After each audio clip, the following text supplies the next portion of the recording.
రాజా faith ministries సమర్పించు యేసు కృపాస్వరం TV కార్యక్రమానికి ప్రేమపూర్వక ఆహ్వానం తెలియజేస్తున్నాం. మన తండ్రి అయిన దేవుని నుండి, యేసుక్రీస్తు ప్రభు నుండి, పరిశుద్ధాత్మ దేవుని నుండి మీకు కృపా సమాధానము కలుగునుగాక. ఆమేన్.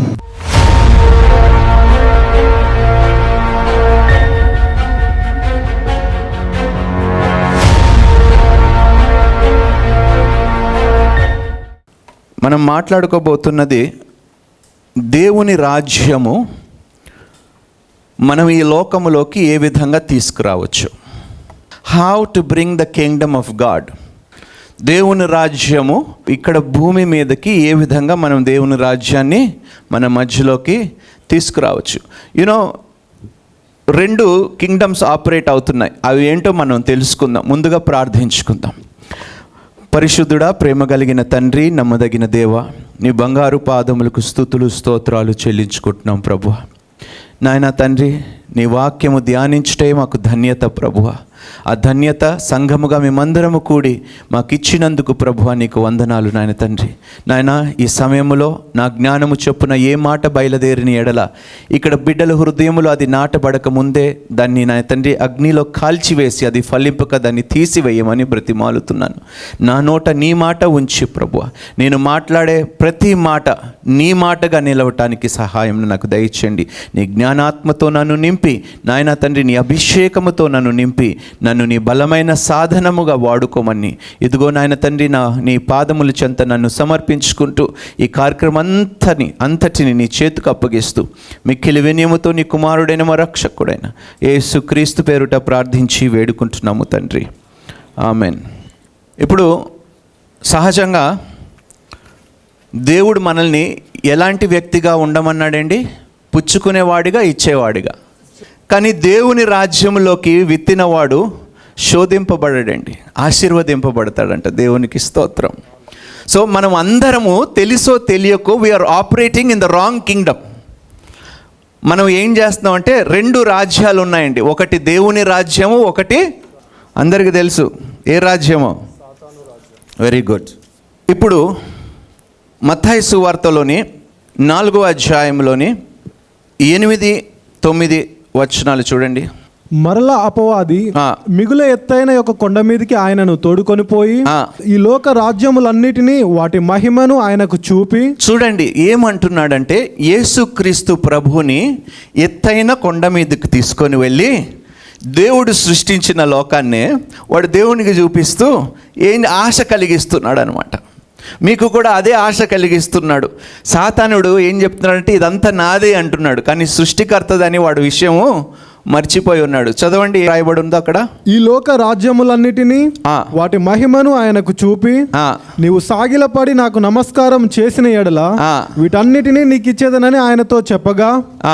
ఇప్పుడు మీరు సాగిలిపడి నమస్కరిస్తుంది ఎక్కువ దేవునికా, లేకపోతే మీరు పనిచేసే వృత్తికా? ఎక్కువ ప్రాధాన్యత మీ జీవితంలో ఏ కింగ్డమ్కి ఇస్తున్నారు? దేవుని రాజ్యానికి ఇస్తున్నారా, లేకపోతే సాతానుడు చూపిస్తున్న వాడి అంత తెలివైన వాడు? చూడండి, మీరు సాగిలి పడండి, నా మాట వినండి, ఈ రాజ్యంలో ఉన్న ఐశ్వర్యమును మహిమను ఏమి ఇవ్వడండి. ఇచ్చినట్టు ఇస్తాడు మళ్ళీ. సో మనము రెండు రాజ్యాల్లో ఆపరేట్ చేయటానికి వీలు లేదండి. ఏదో ఒక రాజ్యంలో మనం ఆపరేట్ చేయాలి. That has to be only God's kingdom అండి. దేవుని రాజ్యం ఎంత గొప్పదంటే, నీ దగ్గర ఉన్న లేమిని, నీ దగ్గరున్న కలిమిని, నీ దగ్గరున్న లోటుని యావత్తు నీ దగ్గర ఏదైతే తక్కువ ఉన్నదో అది దేవుని దగ్గరికి తీసుకొని వెళితే దేవుడు దాన్ని సమృద్ధిగా మారుస్తాడంట. కొన్ని ఉదాహరణలు మనం బైబిల్లో నుండి చూసి చదువుదామండి. I want you to really understand this. వాడు ఏమంటున్నాడంటే, మీరు నాకు సాగిలి పడండి, మీరు నాకు బానిసలుగా నా దగ్గర పడి ఉండండి, ఈ లోకములో ఉన్న ఐశ్వర్యమును నేను మీకు ఇస్తానంటాడు. ఈ లోకములో ఉన్న మహిమను నీకు ఇస్తాను. ఇస్తాడండి ఎప్పుడైనా? ఏమండి, ఈ లోకం మనకి ఏదైనా ఇచ్చిందా, తీసుకున్నదా మన దగ్గర నుండి? దేవుడు మన దగ్గర నుంచి తీసుకున్నది పాపం ఒకటే. మన శాపము మన పాపము తీసుకొని ఆయన నీతిని దేవుడు మనకు అనుగ్రహించి ఆయన ఆశీర్వాదములు, ఆయన దీవెనలు, ఆయన కృప, ఆయన కనికరము మనకు అనుగ్రహించాడు. దేవుడు మన దగ్గర నుంచి తీసుకున్నదంతయు మన చెడుతనమే, కానీ తిరిగి ఇచ్చినదంతయు మంచివే మనకి. సో సాతానుడు మన దగ్గర ఉన్న మంచివన్నీ తీసేసుకుంటాడు, సంతోషాన్ని తీసుకుంటాడు, సమాధానాన్ని తీసుకుంటాడు, ఆరోగ్యాన్ని తీసేస్తాడు, అన్ని విషయాల్లోని ఇబ్బందులు పెడుతూనే ఉంటాడు. కానీ వాడు ఇచ్చేది ఏమీ లేదు మనకి, నాశనము తప్ప సైతానుడు మనకి ఇచ్చేది ఏదీ లేదు. అందుకనే దేవుడు ఏమంటున్నాడంటే దేర్ ఆర్ 2 kingdoms. అపోస్తులైన పౌలు కొలొస్సీయులకు రాసిన పత్రిక 3వ అధ్యాయంలో ఒక మాట అంటాడు, పైనున్న వాటి మీదే మీరు దృష్టి ఎక్కడ పెట్టాలంట? కానీ మన దృష్టి అంతా ఎక్కడుంటుంది? కార్ల మీద, బిల్డింగ్ల మీద, ఐశ్వర్యం మీద, సిరి సంపదల మీద, వీటి మీద ఉంటుంది. అయితే చూడండి, మొదటి రాజులు 17వ అధ్యాయంలోని మొదటి వచనము నుండి కొన్ని మనం వచనాలు ధ్యానించుకుందాం. చూడండి, ఎప్పుడైతే ఒక స్త్రీ తన దగ్గర ఉన్న లోటుని ఒక దైవజనుడు చేతిలో పెట్టిందో, దేవుడు ఆ లేమిని, ఆ కొరతని ఏ విధంగా సమృద్ధిగా మార్చాడు. చాలాసార్లు ఏమైపోతుందంటే మన దగ్గర ఉన్నది దేవునికి ఇవ్వటానికి మనం భయపడతాం, మనం ఆలోచిస్తాం, అమ్మా నీ దగ్గర ఉన్నదంతయు దేవునికి ఇచ్చేసాయి. ఎందుకో తెలుసా? దేవుడు దాన్ని రెట్టింపుగా ఆశీర్వాదకరముగా తిరిగి నీకు ఇస్తాడంట. దేవునికి స్తోత్రం. నీ దగ్గరున్న లేమిని, నీ దగ్గరున్న కొరతని, నీ దగ్గరున్న వెలితిని, నీ దగ్గరున్న యావత్తు ఏదైతే నేను ఇబ్బంది పెడుతుందో, ఎందుకంటే కీర్తనలో 55వ కీర్తన 22వ వచనం చూడండి, 55వ కీర్తన 22వ వచనములు ఏమంటాడు? భారము యెహోవా మీద మోపుము, ఆయనే నిన్ను ఆదుకొనును. ఆయననే నిన్ను ఆదుకొను. ఇక్కడ చాలా మంది ఉన్నారండి, లేమిలో బ్రతుకుతున్నవారు, ఇబ్బందుల్లో బ్రతుకుతున్నవారు, ఆర్థిక సమస్యలతో బ్రతుకుతున్నారు, అనారోగ్యముతో బ్రతుకుతున్నారు, అనేక రకమైన శోధనలో బ్రతుకుతున్నవారు ఉన్నారు. They are not even able to meet their daily needs. వారి యొక్క ప్రతిదిన అవసరతలను కూడా వారు మీట్ చేయలేని పరిస్థితుల్లో కొంతమంది ఉంటారు మన మధ్యలో. చెప్పుకోవటానికి వారికి భయంగా ఉంటుంది, ఎందుకంటే నా పరిస్థితిని చూచి హేళన చేస్తారేమో, సిగ్గు ఒకటి. కానీ నేను ఏం చెప్తున్నానంటే, మీరు ఎవరి దగ్గరికి వెళ్ళని అవసరం లేదు, మీరు ఎవరి దగ్గరికి వెళ్ళని అవసరం లేదు. ఈ లోకము తట్టు మీరు చూస్తే, ఈ లోకము తట్టు సహాయం కోసం మీరు చూస్తే, మీకు తిరిగి మిగిలేది అవమానమే తప్ప సహాయము ఏమాత్రము మీకు దొరకదు. చూద్దామండి ఒకసారి మొదటి రాజులు 17వ అధ్యాయం 7వ వచనము నుండి చదువు. కొంతకాలమైన తరువాత దేశంలో వర్షము లేక ఆ నీరు ఎండిపోయెను. అంతటా యెహోవా వాక్కు అతనికి ప్రత్యక్షమై ఈలాగు సెలవిచ్చాను, నీవు సీదోను పట్టణ సంబంధమైన సారెపతు అను ఊరికి పోయి అచ్చట ఉండుము, నిన్ను పోషించుటకు అచ్చటనున్న ఒక విధవరాలికి నేను సెలవిచ్చాను. వ్యత్యాసం ఏమిటంటే, ఇక్కడ దేవుడు ఏమంటున్నాడంటే, సారెపాతు దగ్గరికి పో, అక్కడ ఒక విధవరాలు ఉంటుంది. విధవరాలు అంటే ఏమిటండి? భర్త లేదు, పాపం సంపాదించుకునే స్తోమత లేదు, లేమి ఉన్నది, కొరత ఉన్నది, అన్నీ ఉన్నది. కానీ దేవుడు ఉద్దేశం చూడండి, ఎంత మంచి ఉద్దేశం. ఇక్కడేమో అన్నీ ఎండిపోయాయంట, తినటానికి తిండి లేదు. ప్రవక్తుడికి దేవుడు చెప్తున్నాడు, సారెపాత నువ్వు ఒక ఊరికి వెళితే అక్కడ ఒక విధవరాలు ఉంటుంది, ఆ విధవరాల దగ్గరికి వెళ్ళు, నీకు కావలసిన సహాయము ఆమె చేస్తుంది. కానీ ఆమె దగ్గర సహాయం చేయటానికి ఏమీ లేదు. సహాయం చేయటానికి వాస్తవంగా ఆ విధవరాల దగ్గర ఏదైనా ఉన్నదా? మనం ఆ విషయం కూడా చదువుకుందాం. అందుకు అతడు లేచి సారెపతునకు పోయి పట్టణపు గవిని వద్దకు రాగా, ఒక విధవరాలు అచ్చట కట్టెలు ఏరుచుండుట చూచి ఆమెను పిలిచి, తాగుటకై పాత్రతో కొంచెం నీళ్లు నాకు తీసుకుని రమ్మని వేడుకొనెను. ఆమె నీళ్లు తేబోవుచుండగా అతడు ఆమెను మరల పిలిచి, నాకు ఒక రొట్టె ముక్కను నీ చేతిలో తీసుకొని రమ్మని చెప్పాను. చూడండి, ఆమె మనసులో ఏదో ఉన్నది. ఇక్కడ చాలామంది మనసులో ఒకటి ఉండొచ్చు, నా జీవితము బాగుపడదు, నా బ్రతుకు బాగుపడదు, నా పరిస్థితులు బాగుపడవు, నా జీవితము మారదు, నేను ఇంతే అవమానాల్లో నేను బ్రతకటం అవసరమా అని చాలామంది డిప్రెషన్కి గురైపోతూ ఉంటారు, ఒంటరితనానికి గురైపోతూ ఉంటారు. అవమానాలు భరించలేక ఆత్మహత్య చేసుకోవటానికి వారు ఆలోచిస్తూ ఉంటారు. మనసులో బయటికి ఎవరికి తెలీదు. సేమ్ ఈ స్త్రీలాగే ఇలాంటి విధవరాలు లాంటి ఆలోచన కలిగిన వారు ఎంతోమంది ఉన్నారు. ఇలాంటి ఆలోచన ఎవడు పెడతాడో తెలుసా? ఎవడు పెడతాడండి? సైతానుడు పెడతాడు. నీ ప్రాణాలు నువ్వు తీసుకునే లాంటి ఆలోచన ఎవడు పెడతాడంటే సైతానుడు పెడతాడు. ఎప్పుడు పెడతాడు? నువ్వు వాడు రాజ్యములోని ఉన్నంత వరకు వాడు నీ ప్రాణాలు తీయటానికే వాడు ఆశ కలిగి ఉంటాడు. అయితే ఈ లేమి కలిగిన స్త్రీ దగ్గరికి ఈయన వెళ్ళి మొట్టమొదటిగా నాకు కాస్త నీళ్ళు ఆమె పని చేసుకుంటుంది, కట్టెలు ఏరుకుంటుంది. ప్రవక్తుడు వెళ్ళాడు, ఏలియా వెళ్ళి అడుగుతున్నాడు, నాకు కాస్త మంచినీళ్ళు పెట్టు. మంచినీళ్ళు తీసుకొచ్చాడు. ఇప్పుడు నాకు తినడానికి ఏమి ఇస్తామని అడుగుతున్నాడు. అయినను ఓర్పు కోల్పోలేక, సహనము కోల్పోకుండా ఆ స్త్రీ చెప్పిన మాటలు ఏంటో మనం ఒకసారి చూద్దామండి. అందుకు ఆమె, నీ దేవుడైన యెహోవా జీవముతోడు తొట్టెలో పట్టెడు పిండియు బుడ్డిలో కొంచెము నూనెయు నా యొద్దనున్నవే, కానీ అప్పం ఒకటైనను లేదు. మేము చావక ముందు నేను ఇంటికి పోయి వాటిని నాకును నా బిడ్డకును సిద్ధము చేసుకొనవలెనని కొన్ని పుల్లలు ఏరుటకై వచ్చి తినెను. చూడండి, చాలా మంది ఇదే పరిస్థితుల్లో బహుశా ఆలోచిస్తున్నారు, నా దగ్గర ఇవ్వటానికి ఏముంది? ఆ దైవజనుడికి, ఆ ప్రవక్తుడికి చెప్తుంది, నా దగ్గర ఏమున్నది? చావు తప్ప నా దగ్గర ఏ దారి మిగలలేదు. నా దగ్గర నీకు ఇవ్వటానికి ఏమీ లేదు. అసలు మిగిలింది కాస్తంత నేనును నా కుమారుడు తిని చచ్చిపోదాము అనుకుంటున్నాం. దేవుడేమో ప్రవక్తుడికి చెప్తాడు, నువ్వు సారేపాతుకు పో, విధవరాలు ఉంటుంది, ఆమె నిన్ను పోషిస్తుంది అని. కానీ పోషించే పరిస్థితిలో ఉన్నదా? పోషించే పరిస్థితిలో లేదు. చూడండి, దేవుని ఆలోచనలకు మన ఆలోచనలకు చాలా తేడా ఉంటుందండి. దుష్టుడు ఏం చేస్తాడంటే, నువ్వు చచ్చిపో, నువ్వు ఎందుకు పనికి రావు, నువ్వు ఏమీ చేయలేవు, అయిపోయింది నీ లైఫ్, ఇక్కడితో అయిపోయింది, నువ్వు పైకి రావు, నువ్వు ఎదగవు అని చెప్పి చెప్పి చెప్పి మానసికంగా మనల్ని వేదనకి గురి చేసి మన ప్రాణాలు తీసుకునేలాగా దుష్టుడు చేస్తాడు. కానీ దేవుడికి ఇంకొక ప్రణాళిక ఉన్నదండి. జీవమును, అత్యధిక జీవమును ఇయటానికి వచ్చానన్నాడు దేవుడు. దేవునికి స్తోత్రము.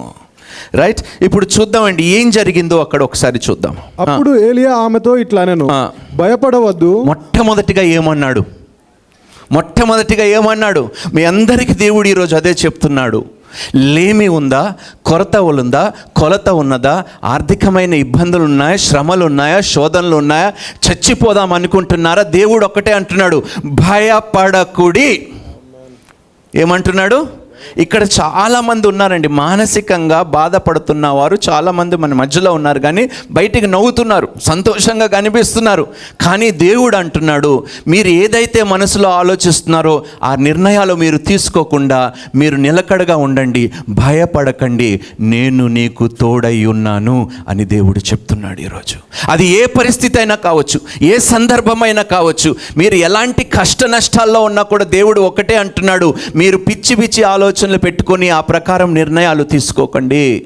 ఈ స్త్రీ తీసుకున్నట్టు, ఈ స్త్రీ ఏదైతే తన ప్రాణాలు తీసుకోవాలనుకున్నట్టు దయచేసి మీరు కూడా అలాంటి ఆలోచనలు కలిగి ఉండకండి. భయపడకుడి, నా దూతని నీ దగ్గరికి పంపిస్తాను నీకు సహాయం చేయటానికి. అమ్మా, దేవుడు విడిచిపెట్టేవాడు కాదు. ఆయన రాజ్యములోని సమృద్ధి తప్ప లేమి, కొలత వెలితి లేనే లేదు. చూద్దాం ఏం జరుగుతుందో అక్కడ. భయపడవద్దు, పోయి నీవు చెప్పినట్లు చేయము. అయితే అందులో నాకు ఒక చిన్న అప్పము మొదట చేసి నా యొద్దకు తీసుకొని రమ్ము. ఆమె మనసులో అనుకుంటుంది, ఈడేంటండి, నేను చచ్చిపోదా అనుకుంటే ఇంతది ఉన్నది కూడా ఆయననే అడుగుతున్నాడు, ఈయనేం మనిషి అన్నదా? లేదు, నేను చెప్పినట్లు చేయి. ఈరోజు నేను కూడా మీకు అదే చెప్తానండి. వాక్యం ప్రకారము చెప్పినట్టు చేయండి, దేవుని మాట ప్రకారము చెప్పినట్టు చేయండి, ఆయన్ని నమ్మండి. అంతే మీరు చేయవలసింది పెద్ద పనేమి కాదు. Just trust in the lord. మీరు ఊరకనే నిలిచి ఉండండి అంటున్నాడు దేవుడు. యుద్ధము యెహోవాది, మీరు ఊరకనే నిలిచి ఉండండి, నన్ను నమ్మండి అంటున్నాడు. That is all we believers have to do. క్రైస్తవులుగా మనము చేయవలసింది ఏమిటంటే, if you have to tap into God's kingdom, దేవుని రాజ్యములో నువ్వు ప్రవేశించి అందులో ఉన్నది ఈ భూలోకములోకి తీసుకొని రావాలంటే కేవలము నువ్వు చేయవలసింది ఆయన్ని విశ్వసించాలి, ఆయన్ని నమ్మాలి. Faith operates and brings the supernatural to the natural. అదృశ్యమైన వాటిని ఉన్న వాటిగా రుజువు చేస్తుందంట నీ విశ్వాసము. దేవునికి స్తోత్రము. So when you operate in faith you can bring God's kingdom, దేవుని రాజ్యమును మన లోకానికి మనం తీసుకురాగలుగుతాం. ఎప్పుడు ఆయన్ని విశ్వసించినప్పుడు, ఆయన్ని మనము నమ్మినప్పుడు.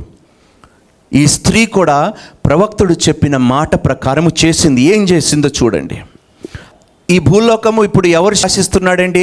సైతానుడు శాసిస్తున్నాడు. సైతానుడు శాసిస్తున్నప్పుడు దేవుని పిల్లలకి ఏదో ఒక శోధన పెడుతూనే ఉంటాడు. ఎవరిని శోధించాడు సైతానుడు చెప్పండి? ఎలాంటి వారిని శోధించాడు? ఎవరైతే వాడితో సత్సంబంధము కలిగి ఉన్నారో వారిని శోధించాడు. ఎవరైతే దేవుని మార్గములో నడవాలనుకుంటున్నారో, దేవుని రాజ్యముని ఇక్కడ తీసుకొని వచ్చి వాడి రాజ్యముని తొలగించాలనుకుంటున్నారో వారికే శోధనలు పెడతాడు దుష్టుడు. ఆ శోధనలో మనల్ని నెట్టేసిన తర్వాత దేవుని తట్టు చూడటం మానేసి మానసికంగా మనం కృంగిపోయి మన ప్రాణాలు మనం తీసుకునేలాగా దుష్టుడు ఆలోచన కలిగి ఉన్నాడు. బట్ వీ హ్యావ్ సమస్త ఆధిక్యత, సమస్త శక్తి దేవుడు మనకు అనుగ్రహించాడు. పైనున్న వాటిని మనం ఇక్కడ పొందుకోవటానికి దేవుడు కృపని మనకు అనుగ్రహించాడు. ఆయన రాజ్యములోనున్న వాటిని అంతటిని మనం భూమి మీద ఉండగానే అనుభవించడానికి దేవుడు మార్గము కూడా క్రీస్తు ద్వారా మనకి కలుగజేసి ఉన్నాడు. We can enjoy everything, but only thing you have to believe God. ఇక్కడ చూడండి ఏం చేసిందో ఆమె. అందులో నాకు ఒక చిన్న అప్పము మొదట చేసి నా యొద్దకు తీసుకొని రమ్ము, తరువాత నీకును నీ బిడ్డకును అప్పములు చేసుకొనుము. భూమి మీద యెహోవా వర్షము కురిపించి వరకు ఆ తొట్టిలో ఉన్న పిండి తక్కువ కాదు, బుడ్డిలో నూనె అయిపోదని. భూమి మీద దేవుడు వర్షము కురిపించి వరకు, కురిపించి అంటే కురుస్తూనే ఉంటుంది కదండి. వర్షం కురుస్తూనే ఉంటుంది కదా. ఈ సంవత్సరం కాకపోయినా నెక్స్ట్ ఇయర్, ఆ సంవత్సరానికి సరిపోయేంత దేవుడు సమృద్ధి కలుగు చేస్తాడు లేదా? చూడండి ఎంత చక్కటి మాట. యెహోవా వర్షము కురిపించి వరకు ఆ తొట్టిలో ఉన్న పిండి తక్కువ కాదు, బుడ్డిలో నూనె అయిపోదని ఇజ్రాయేలీల దేవుడైన యెహోవా సెలవిచ్చి ఉన్నాడు అనెను. అంతటా ఆమె వెళ్ళి ఏలియా చెప్పిన మాట చొప్పున చేయగా అతడును ఆమెయు ఆమె ఇంటి వారును అనేక దినములు భోజనము చేయుచు దేవునికి స్తోత్రము. ఏ స్త్రీ అయితే ఈ భూలోకము మీద ఒక రొట్టె ఆమె కోసము ఆమె కుమారుడు కోసము పెట్టి తిని చచ్చిపోదాం అనుకున్నదో, అదే స్త్రీ, అదే పరిస్థితులు అనుభవించిన స్త్రీ సమృద్ధిలో జీవించగలిగిందంట దేవునికి. ఎలా ట్రాన్స్ఫర్ అయ్యిందండి ఇది? ఎలా కలిగిందండి ఇది? చాలామంది జీవితాల్లో ఇక్కడ లోటు ఉండొచ్చు, శ్రమలు ఉండొచ్చు, శోధనలు ఉండొచ్చు, బాధ ఉండొచ్చు. కానీ మనం ఏమి చేస్తామంటే దేవుని వైపు చూడకుండా లోకము వైపు సహాయం కోసం చూస్తాము. కాబట్టి దుష్టుడు మనకి సహాయం కలుగజేయడండి. మనకి సహాయం ఎక్కడి నుంచి దొరుకును? యెహోవా యొద్ద నుండే సహాయం దొరుకును. అందుకనే దేవుడు ఈరోజు స్పష్టంగా మనతో చెప్తున్నాడు. ఎప్పుడైతే ఆ ప్రవక్తుడి చేతిలో ఆమె దగ్గర ఉన్న కొరతని తీసుకొచ్చి పెట్టిందో, ఆ ప్రవక్త ఎప్పుడైతే దాన్ని ఆశీర్వదించాడో అక్కడ ఒక ట్రాన్స్ఫర్ జరిగిందండి. ఈ లోకములో ఉన్న సైతానుడు ప్రభుత్వము నుండి దేవుని రాజ్యములోకి ఎప్పుడైతే అది ట్రాన్స్ఫర్ చేయబడ్డదో అది సమృద్ధిగా మారిపోయిందంట. అందుకని ఈరోజు చెప్తున్నాను, మీ దగ్గర ఏదైనా లోటు ఉన్నదా, ఏదైనా ఇబ్బంది ఉన్నదా, కష్ట నష్టాలు ఉన్నాయా, శ్రమలు ఉన్నాయా, ఈ లోకములో మీరు బాధలతో పీడింపబడుతున్నారా, వాటి యావత్తును యెహోవా మీద మోపండి. God wants to transfer your lives. మీ జీవితాల్ని దేవుడు మార్చాలని ఆశ కలిగి ఉన్నాడండి. మీ జీవితముల ద్వారా అనేకులు దీవించబడాలని దేవుడు ఆశ కలిగి ఉన్నాడు. సైతానుడికి ఏం ఆశ తెలుసండి? నీవు ఎవరికి దీవెనకరంగా ఉండకూడదు. దేవుని ఆశ తెలుసండి, నీవు అనేకులకి దీవెనకరంగా ఉండి అనేకులకి అప్పు ఇచ్చేవాడుగా ఉండాలని దేవుడు నీ పట్ల ఆశ కలిగి ఉన్నాడు. అయితే ఆ ఆశ నెరవేర్చకుండా ఉండాలంటే నిన్ను శోధనలోకి నెట్టివేయాలి. శోధనలో పడిపోయినప్పుడు, శ్రమల్లో పడిపోయినప్పుడు దేవుడు ఒకటే మాట అంటున్నాడు, భయపడుకుడి. ఎప్పుడైతే భయపడతావో నువ్వు దేవుని రాజ్యములో ప్రవేశించకుండా ఈ సైతానుడి రాజ్యములో నువ్వు ఉండిపోయి అనేక శ్రమలు ఇంకా నువ్వు అనుభవించవలసి అవసరత ఉంటుంది నీకు. మరి అదేవిధంగా 2 రాజులు 4వ అధ్యాయం 1 నుంచి. అంతటా ప్రవక్తల శిష్యులలో ఒకని భార్య, నీ దాసుడైన నా పెనిమిటి చనిపోయెను, అతడు యెహోవా యందు భక్తి గలవాడై ఉండెనని నీకు తెలిసే ఉన్నది. ఇప్పుడు అప్పులవాడు నా 2 కుమారులు తనకు దాసులుగా ఉండుట ఉండుటకై. ఈ స్త్రీ దేనితో బాధపడుతుందంట? అప్పులతో బాధపడుతుంది. అప్పులు ఉన్నవారు చాలామంది ఉన్నారు, అవునా కాదా? అప్పులతో ఎవరు బాధపడటం లేదో నాకు చెప్పండి. ఉన్నారా ఎవరైనా అప్పులు లేకుండా ఉన్నవారు? అందరూ అప్పులు పాలే. ఎందుకు ఈ మాట చెప్తున్నా అంటే, దేవుడు అందుకొరకే నిన్ను సమృద్ధిలోనే ఉంచాడు. లేని వారికి నువ్వు దీవెనకరముగా ఉండటకు దేవుడు నిన్ను లేవనెత్తాడు, ఆశీర్వదించాడు, నిన్ను రక్షించుకున్నాడు. ఇక్కడ చూడండి, ఈ స్త్రీ అప్పులు పాలైపోయి అప్పుల్లో బ్రతుకుతుందంట. అప్పుల్లో ఉన్నవారు అవమానములో బ్రతుకుతూ ఉంటారు, తల ఎత్తుకొని తిరగలేరు సమాజంలో, రైట్? ఈ స్త్రీ పరిస్థితి కూడా అదే. చూద్దాం ఏం జరిగిందో అండి. అప్పులవాడు నా 2 కుమారులు తనకు దాసులుగా ఉండుటకై వారిని పట్టుకొని పోవుటకు వచ్చి ఉన్నాడని ఎలీషాకు మొరపెట్టగా. చూడండి, ఆమె భయపడిపోతుంది. ఇప్పుడు నేను అప్పు తీర్చలేకపోతే నా దగ్గర ఉన్న 2 బిడ్డల్ని వాళ్ళు తీసుకొని వెళ్ళిపోయి దాసులుగా వాళ్ళ దగ్గర పెట్టుకుంటారు, పనివారుగా బానిసలుగా వారు బంధిస్తారు నా కుమారులను. దయచేసి నీవు నాకు సహాయము చెయ్యి. చేశాడా లేదా దేవుడు? చూద్దామండి, ఎలా సహాయం చేశాడో కూడా చూద్దాం. ఎలీషా, నా వలన నీకేమి కావాలను, నీ ఇంటిలో ఏమి ఉన్నదో అది నాకు తెలియజెప్పుమనెను.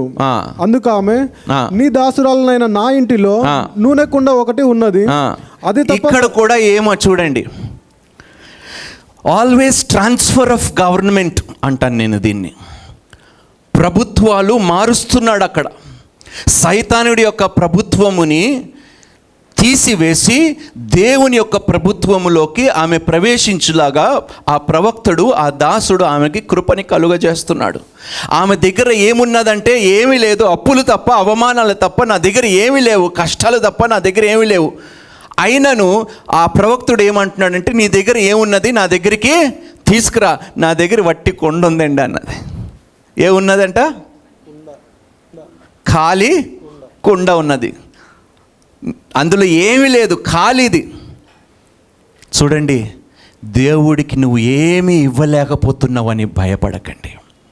ప్రభువా, నీకు ఇవ్వటానికి కూడా నా దగ్గర ఏమీ లేదు తండ్రి, నేను ఇచ్చే పరిస్థితిలో కూడా లేను ప్రభువా, సంఘానికి నేను సహాయం చేసే పరిస్థితిలో కూడా లేను, నీ రాజ్యము కట్టడానికి పరిస్థితిలో లేను, అప్పులలో, అవమానాల్లో, సిగ్గులో నేను బ్రతుకుతున్నాను ప్రభువా, నీ దగ్గరికి ఇవ్వటానికి కూడా, నా తీసుకురావటానికి కూడా నా దగ్గర ఏమీ లేదు అనుకునేవారు మీలో ఎవరైనా ఉంటే ఈ ఆలోచన మార్చేయండి.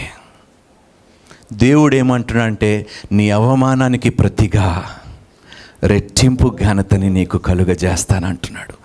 God is going to transform and transfer his government into your life. ఆయన ప్రభుత్వము, ఆయన రాజ్యముని ఇప్పుడు నువ్వు అనుభవిస్తున్న ఈ యొక్క సైతాను రాజ్యములోని ఆయన రాజ్యాన్ని నీ జీవితంలోకి ప్రవేశింపజేస్తాడు. ప్రవేశింపజేసినప్పుడు ఆయన రాజ్యములో సమృద్ధి తప్ప లేమీ లేదంట. దేవునికి స్తోత్రము.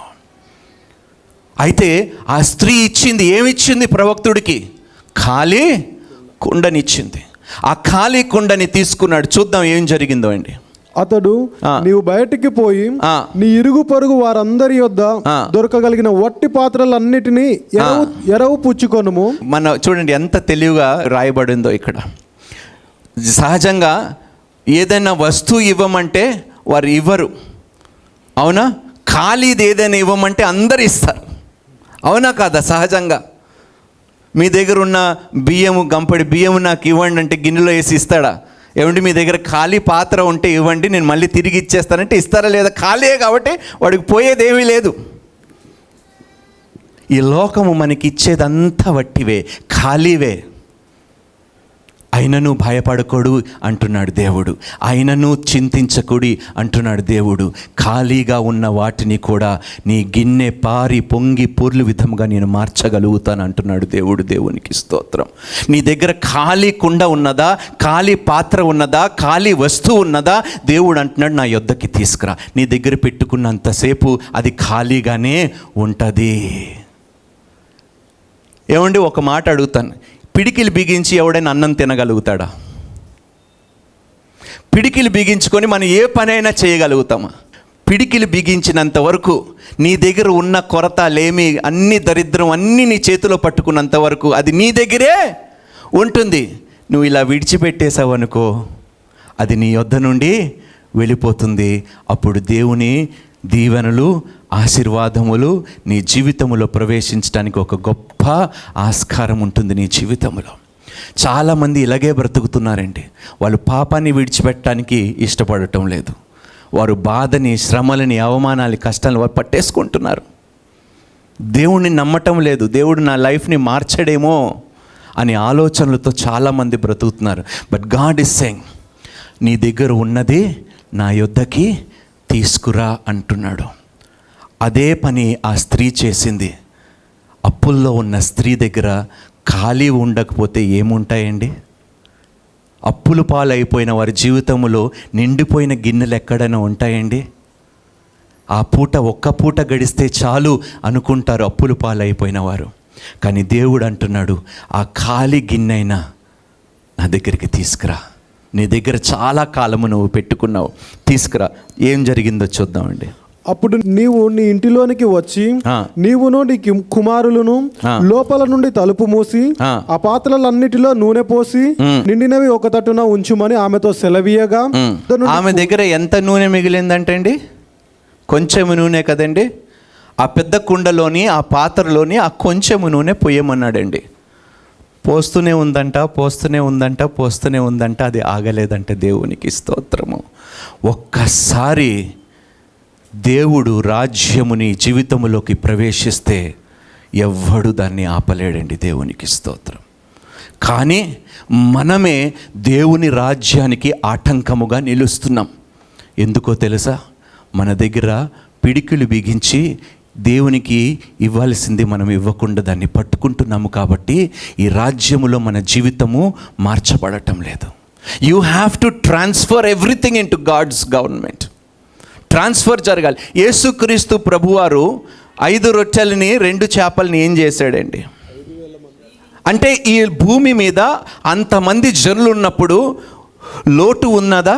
కొరత ఉన్నది కదా, కలిమి ఉన్నది కదా. 5,000 మందికి 5 రొట్టెలు ఎక్కడైనా సరిగిపోతాయండి? మీరు ఎప్పుడైతే ఆ లోటుని తీసుకొని వచ్చి యేసయ్య చేతిలో పెట్టారో అది సమృద్ధిగా మారిపోయి 12 గంపలు మిగిలాయంట. దేవునికి స్తోత్రము.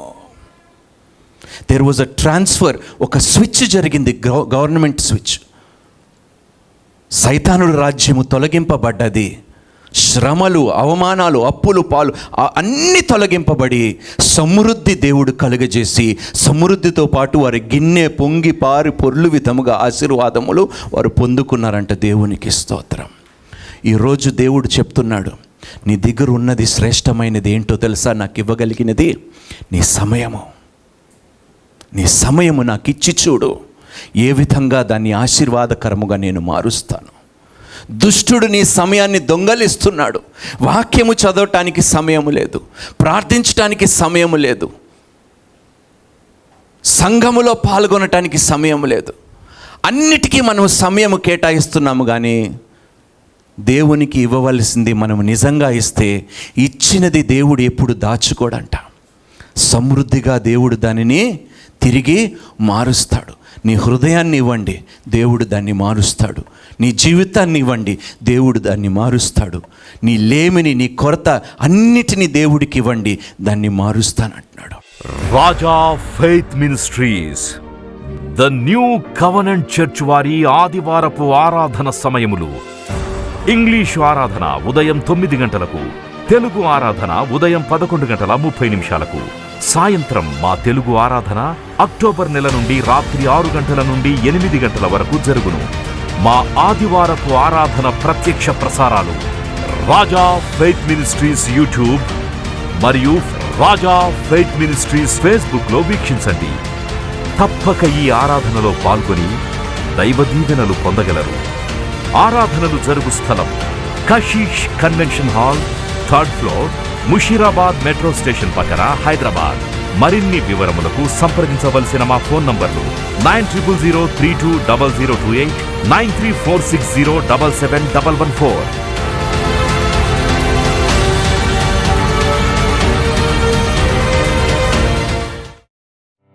దైవజనులు బోధించిన మరిన్ని ప్రసంగాలను విని ఆత్మీయంగా బలపడాలని ఆశ కలిగిన వారు Raja faith ministries YouTube, Raja faith ministries Facebook, raja_hebel Instagram, raja_hebel_RFM Twitter. Subscribe చేయండి, లైక్ చేయండి, కామెంట్ చేయండి, షేర్ చేయండి, ఫాలో అవ్వండి.